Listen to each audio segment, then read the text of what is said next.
Le procureur de la République de Paris a annoncé, dimanche 4 avril, l'ouverture d'une enquête pénale, après la diffusion d'un reportage de M6 sur des dîners clandestins de luxe organisés dans la capitale.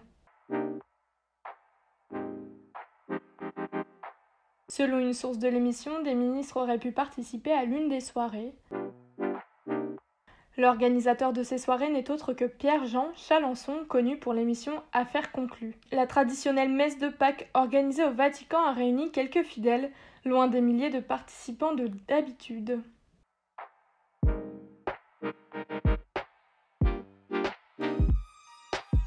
Le pape a appelé à faire part égale des vaccins avec les pays les plus pauvres. Partout dans le monde, a-t-il souligné, la pandémie a malheureusement augmenté dramatiquement le nombre de pauvres et le désespoir de milliers de personnes.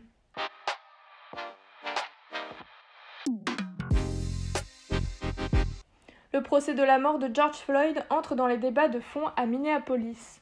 Le chef des forces de l'ordre de Minneapolis a accablé lundi son ancien agent Derek Chauvin en déclarant qu'il avait violé les règles de la police. S'agenouiller sur le cou de George Floyd pouvait être raisonnable dans les premières secondes pour le contrôler. Il a ensuite souligné que l'usage de la force devait être réservé aux crimes violents et que les faits reprochés n'entraient pas dans ce cas. Harvey Weinstein fait appel de sa condamnation pour viol et agression sexuelle.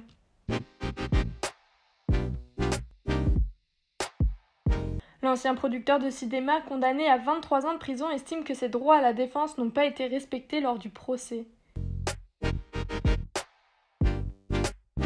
Dans leur recours long de 166 pages, les avocats de Weinstein font aussi valoir qu'une des jurys avait compromis l'impartialité supposée du jury.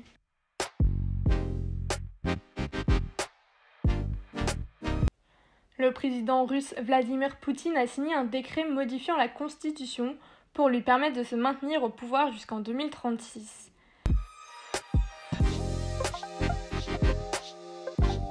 Avec la loi actuelle, il ne pouvait enchaîner que 2 mandats consécutifs et aurait dû se retirer dès 2024.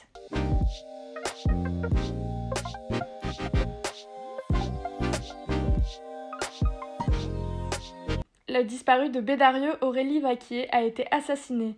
Son corps a été retrouvé au domicile qu'elle occupait avec son compagnon.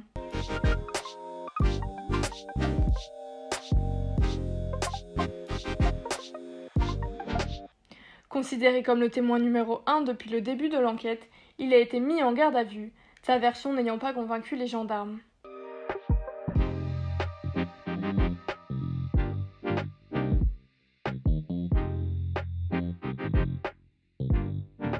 L'éruption de violence que connaît l'Irlande du Nord depuis 11 jours est le résultat d'un cocktail aux multiples ingrédients.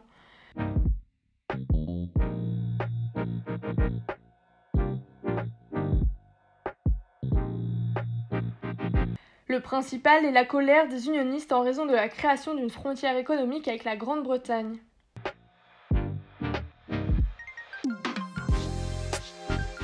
Londres a été la scène d'un curieux coup d'État dans le coup d'État birman, jeudi 8 avril.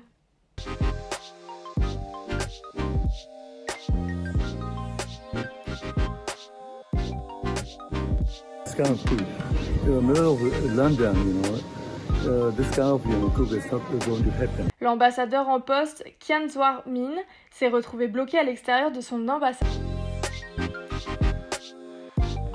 La famille royale britannique est en deuil. Le prince Philippe, époux de la reine Elisabeth II, est mort à l'âge de 99 ans, annonce le palais de Buckingham.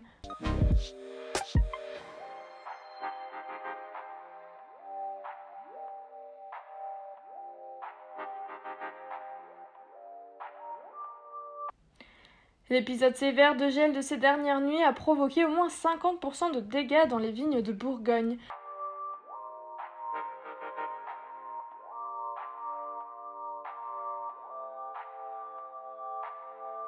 Selon une première estimation encore très approximative du président de l'interprofession.